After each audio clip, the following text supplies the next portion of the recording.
नमस्कार, मैं एस के शर्मा आप सभी को प्रूडेंस गिरी में स्वागत करता हूं।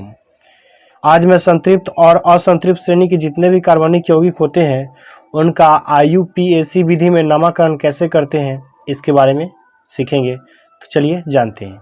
देखिए, सबसे पहले आप ये बात जान लीजिए कि संतृप्त हाइड्रोकार्बन के अंतर्गत जो है वो आपका एल्केन आता है। संतृप्त श्रेणी के हाइड्रोकार्बन के अंतर्गत कौन आता है? एल्केन आता है, ठीक है। और इसमें क्या होता है कि सिंगल बॉन्ड होता है, इसमें जो है आपका सिंगल बॉन्ड होता है। उसके बाद असंतृप्त श्रेणी का हाइड्रोकार्बन है, तो असंतृप्त श्रेणी के हाइड्रोकार्बन के अंतर्गत दो आते हैं। एक आते हैं आपका एल्केन और दूसरा आता है एल्काइन। एल्कीन और एल्काइन, तो एल्कीन में जो होता है वो आपका डबल बॉन्ड होता है, ठीक है, लेकिन एल्काइन में जो वो आपका ट्रिपल बॉन्ड होता है। तो एल्केन में सिंगल बॉन्ड, एल्कीन में डबल बॉन्ड और एल्काइन में ट्रिपल बॉन्ड होते हैं, ठीक है। अब आपको यहां पर ये याद रखना है कि एल्केन की बात की जाए तो एल्केन के साथ एन अनुलग्न जुड़ते हैं, यानी कि एल्केन में जब भी आप IUPAC विधि में नाम लिखेंगे तो एल्केन नाम के साथ क्या होता है? एन अनुलग्न जुड़ता है। लेकिन जो एल्कीन के अंतर्गत आता है उसके साथ इन अनुलग्न जुड़ता है, और जो एल्काइन के अंतर्गत आता है उसके साथ आइन अनुलग्न जुड़ता है, ठीक है। तो ये बात आपको याद रखना है कि भाई किसके साथ कौन सा अनुलग्न जुड़ता है।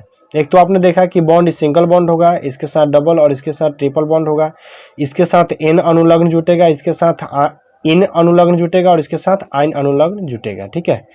देखिए, जब भी आप IUPAC में नाम लिखते हैं तो IUPAC विधि में जब नाम लिखते हैं तो इसमें आपका पूर्व लग्न और अनुलग्न ये दोनों मिलकर क्या होता है? IUPAC नाम बनता है। यानी कि दोनों को मिलाकर हम क्या करते हैं? IUPAC नाम बनाते हैं।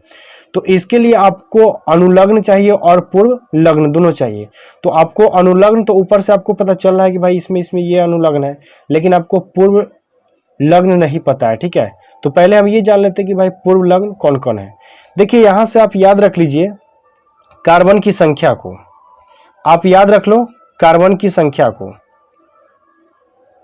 कार्बन की संख्या को, ठीक है। कार्बन की संख्या को आपको ध्यान में रखना है, ठीक है। यही आपका क्या है? पूर्व लग्न है। यही कार्बन की संख्या क्या है? आपका पूर्व लग्न है। अगर जैसे मान लीजिए कि कार्बन की संख्या 1 हो तो इसको आप बोलेंगे क्या? इसको आप बोलेंगे मेथ। अगर कार्बन की संख्या 1 हो तो मेथ, 2 हो तो आप इसे बोलेंगे एथ। यही कार्बन की संख्या अगर 3 हो इसको आप बोलेंगे प्रोप, प्रोप, ठीक है। अगर कार्बन की संख्या 4 हो तो इसको बोलेंगे आप ब्यूट, ब्यूट। कार्बन की संख्या 5 हो तो इसको आप बोलेंगे पेंट, पेंट। अगर कार्बन की संख्या 6 हो तो इसको आप बोलेंगे हेक्स, हेक्स, ठीक है। अगर कार्बन की संख्या 7 हो तो इसको आप बोलेंगे हेप्ट, हेप्ट। अगर कार्बन की संख्या 8 हो तो इसको आप बोलेंगे ऑक्ट, ऑक्ट। कार्बन की संख्या अगर 9 हो तो इसको आप बोलेंगे नोन, और कार्बन की संख्या अगर 10 हो तो इसको आप बोलेंगे डेक। इसको आप क्या बोलेंगे? डेक। तो इतनी बात को क्या करना है? आपको ध्यान में रखना है, ठीक है। तो यही आपका पूर्व लग्न है और ये आपका अनुलग्न है, तो ये दोनों को मिलने से क्या होता है? IUPAC नाम का निर्माण होता है, ठीक है। चलिए तब हम IUPAC विधि में कैसे नामकरण करते हैं इसके बारे में सीखते हैं। जैसा आपका सूत्र दिया हुआ है CH4, ठीक है। तो CH4 का आपको क्या करना है? संरचना सूत्र लिखना है, ठीक है, ठीक है।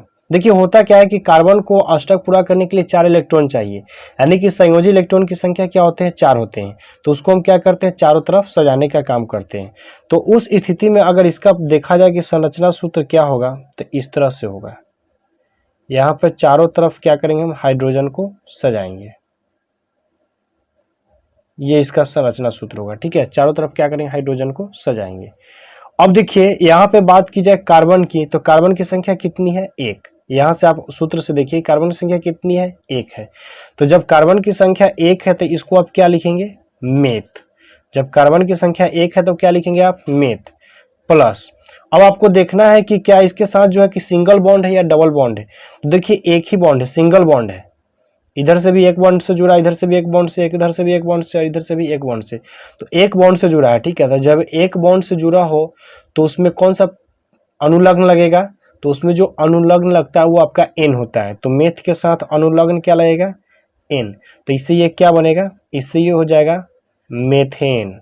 क्या बनेगा, मेथेन। यानी कि IUPAC विधि में देखा जाए नाम तो क्या होगा, CH4 जो सूत्र है इसका नाम अगर देखा जाए तो क्या होगा IUPAC में मेथेन, ठीक है।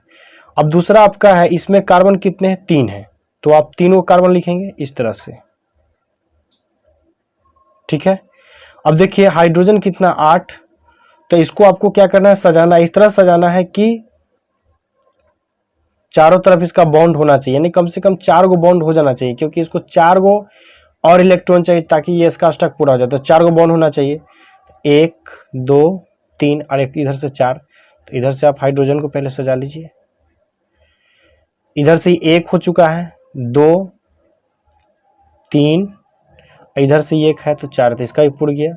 अब इधर से ये 1 हो चुका है तो इधर हो गया 2 3, इधर से हो गया 4। यानी कि अब देखिए कि आपको हाइड्रोजन कितना था 8, तो 8 पूरा है कि नहीं, 1 2 3 4 5 6 7 8, ठीक है। तो हाइड्रोजन भी आपका 8 पूरा गया और हमने सजा लिया। तो सब तरफ कार्बन के देखिए इसमें भी 4 हो गया, यहाँ से भी देखिए तो इसमें भी 4 हो गया, इसमें भी 4 हो गया, तो 4 4 होना चाहिए, ठीक है। चलिए तो अब ये 4 4 हो गया। अब इसमें भी आपको क्या दिख रहा है कि इसमें कार्बन देखिए कितनी है संख्या, तो कार्बन की संख्या यहाँ पर क्या दिख रहा है आपको 3। जब कार्बन की संख्या 3 है तो 3 के लिए आप क्या लिखेंगे, 3 के आप लिखते हैं प्रोप, 3 के लिए आप क्या लिखते हैं प्रोप। अब देखिए इसमें सिंगल बॉन्ड या डबल बॉन्ड है, तो सब सिंगल बॉन्ड से जुड़ा हुआ है, सब सिंगल बॉन्ड से जुड़ा हुआ है। तो जब सिंगल बॉन्ड से जुड़ता है तो उसमें एन अनुलग्न लगता है, तो इस तरह से ये क्या बन जाएगा प्रोपेन। क्या बनेगा, जब इस संधि का जो विच्छेद इसको संधि की जाती है क्या बनेगा प्रोपेन। क्या बनेगा प्रोपेन, ये हो जाएगा आपका प्रोपेन, ये हो गया आपका मेथेन, ठीक है। देखिए इसमें कार्बन की संख्या कितनी है 2, तो आप इस तरह से लिख दीजिए। इसमें अभी हम सिंगल बॉन्ड देते हैं, ठीक है। अब देखिए इसमें हाइड्रोजन कितने हैं, हाइड्रोजन की बात की जाए तो हाइड्रोजन कितने हैं 4 है, ठीक है। अब इसको हम सजा देते हैं। चलिए हम ऐसा करते हैं कि इधर 2 सजाते हैं, इधर हम 2 सजा देते हैं। अब देखिए क्या इस कार्बन पे चारों तरफ 4 गो हुआ बॉन्ड, 1 2 3, 4 बॉन्ड नहीं पूरा, ठीक है। तो 4 बॉन्ड नहीं पूरा तो यहाँ पे क्या करना होगा आपको डबल बॉन्ड करना होगा। जब यहाँ पे आप डबल बॉन्ड कर दिए तब देखिए इधर 2 हो गया और इधर 2, तो 2 2 4, यानी इस कार्बन के लिए हो गया। इधर देखिए तो कितना बॉन्ड पूरा, 1 2 3 4, तो इधर भी अब 4 बॉन्ड हो गया। अब देखिए यहाँ पर ध्यान दीजिए तो कार्बन की संख्या कितनी है, यहाँ पे कार्बन की संख्या कितनी है 2। तो यहाँ पे जब कार्बन की संख्या 2 है तो 2 के लिए आप क्या लिखेंगे, 2 के लिए आप लिखते हैं 8, 2 के लिए क्या लिखते हैं 8 प्लस। अब यहां से क्या करना है, अब आपको देखना है कि इसमें सिंगल बॉन्ड है या डबल बॉन्ड है। देखिए सिंगल बॉन्ड भी है और डबल बॉन्ड भी है, तो जब सिंगल और डबल दोनों बॉन्ड आ जाए तो उसमें डबल का वैल्यू रहता है, सिंगल बॉन्ड से मतलब नहीं होता है। तो डबल बॉन्ड हो गया, ठीक है। तो जब डबल बॉन्ड हो गया तो इसके लिए आपको क्या लिखना है, तो जब डबल बॉन्ड आए तो इसके लिए लिखना है इन अनुलग्न लगाना है, ठीक है। इन अनुलग्न आपको लगाना है। तो जब इन अनुलग्न लगाइए तो क्या हो जाएगा एथीन, क्या होगा एथीन होगा, ठीक है। अब वहीं पे बात करते हैं नेक्स्ट जो आपका सूत्र है उसमें कार्बन की संख्या कितनी है 3 है, तो आप इसको 3 बार लिख दीजिए। अब इसमें देखिए हाइड्रोजन कितना है, तो इसमें हाइड्रोजन आपको क्या दिख रहा है 6 हाइड्रोजन दिख रहा है, ठीक है। अगर आप इस तरह से सजाते हैं, इस तरह से आप सजाते हैं, चलिए हम सजा लेते हैं एक तरह से, इस तरह से आप सजाते हैं।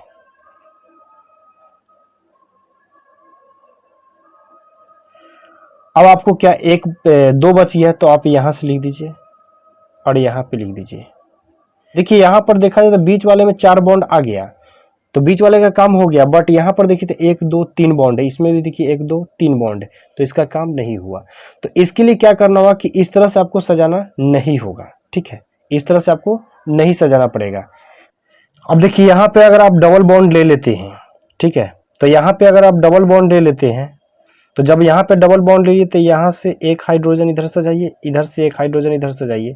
अब देखिए इस पे कितना हाइड्रोजन हो गया 4 बॉन्ड हो ना गया जी, 2 बॉन्ड इधर हुआ, 1 2, तो 2 4 बॉन्ड हो गया। इसमें देखा जाए तो 6 बॉन्ड है, यहाँ से आप क्या करो, एक हाइड्रोजन को हटा दो, यहाँ से आप एक हाइड्रोजन को हटा दो। अब इसका भी देखिए तो इधर से 2 1 3 और 1 4, तो इस पर भी 4 बॉन्ड पुर गया। यहाँ पे 3 है तो इधर एक हाइड्रोजन आप लिख दो, इधर जब एक हाइड्रोजन लिख दोगे तो यहाँ पे देखिए 3 और 1 ये 4, तो आपको क्या दिख रहा है कि यहाँ पे इस पे भी 4 बॉन्ड हो गया, इस पे भी 4 गो हो गया और इस पे भी 4 गो हो गया। ठीक है, तो इस तरह से इसका संरचना सूत्र हमने लिख लिया। अब आपको करना क्या है, अब आपको यही करना है कि देखना इसमें कार्बन की संख्या कितनी है, 3 है। जब कार्बन की संख्या 3 है तो आप क्या लिखोगे, कार्बन की संख्या 3 होने पर आप लिखोगे प्रोप। क्या लिखोगे, प्रोप। अब इसमें क्या है कि डबल बॉन्ड है, कितने बॉन्ड है, डबल बॉन्ड है। जब डबल बॉन्ड है तो इसके लिए आप क्या लिखोगे, डबल बॉन्ड के लिए इन अनुलग्न लगाते हैं। ठीक है, इन अनुलग्न जोड़ते हैं, तो इससे ये क्या बन जाएगा, ये बन जाएगा आपका प्रोपीन। क्या बनेगा, प्रोपीन। ठीक है, देखिए एक सूत्र हम ले लिए, ये है आपका C2H2, C2H2। अगर आप इसका संरचना सूत्र लिखना चाहे तो इसमें कार्बन कितना है, 2, तो आप 2 कार्बन को लिख दीजिए, 2 कार्बन को हमने लिख दिया। ठीक है, अब यहाँ पर देखा जाए हाइड्रोजन कितना है, 2, तो आप 2 हाइड्रोजन को लिख दीजिए, एक हाइड्रोजन हमने इधर लिख दिया, एक हाइड्रोजन हमने इधर लिख दिया। ठीक है, अब क्या दिख रहा है कि आपको क्या, एक कार्बन पे 4 बॉन्ड हुआ, नहीं हुआ, 1 बॉन्ड 2 बॉन्ड, 4 बॉन्ड नहीं पूरा। ठीक है, तो इसके लिए क्या करना होगा, अगर आप इसमें ट्रिपल बॉन्ड लेते हैं तो क्या हुआ, 3 बॉन्ड इधर से 1 बॉन्ड इधर से, तो इस पे 4 बॉन्ड हो गया, 3 बॉन्ड इधर से 1 बॉन्ड इधर से, तो इस पे भी 4 बॉन्ड हो गया। ठीक है, अब जब 4 बॉन्ड हो गया तो ये इस तरह से तो हम संरचना लिख दिए। अब करना क्या है, अब आपको देखना है कि इसमें कार्बन की संख्या कितना है, तो इसमें कार्बन की संख्या क्या दिख रहा है आपको, 2 दिख रहा है। जब इसमें कार्बन की संख्या 2 दिख रहा है तो आप इसको क्या लिखेंगे, तो कार्बन की संख्या 2 दिखेगा तो आप क्या लिखेंगे, 8। क्या लिखेंगे, 8 प्लस। अब देखिए इसमें कितना बॉन्ड है, ट्रिपल बॉन्ड है, इसमें ट्रिपल बॉन्ड है। जब ट्रिपल बॉन्ड है तो उस कंडीशन में क्या होगा, तो ट्रिपल बॉन्ड होने पर जो हम अनुलग्न लगाते हैं वो होता है आपका आइन। ट्रिपल बॉन्ड होने पर जो अनुलग्न लगाते हैं वो क्या होता है, आइन। तो इसमें क्या अनुलग्न लगेगा, आइन, तो ये क्या हो जाएगा, एथाइन। क्या होगा, एथाइन। ये क्या बनेगा आपका, एथाइन हो जाएगा। ठीक है, अब देखिए एक और सूत्र ले लेते हैं, ये सूत्र आपका है C3H4, C3H4 है। ठीक है, अगर इसका आप संरचना लिखेंगे तो कार्बन कितना हुआ, 3 हुआ, तो आप इस तरह से आप लिखेंगे। ठीक है, इस तरह से आप लिखेंगे।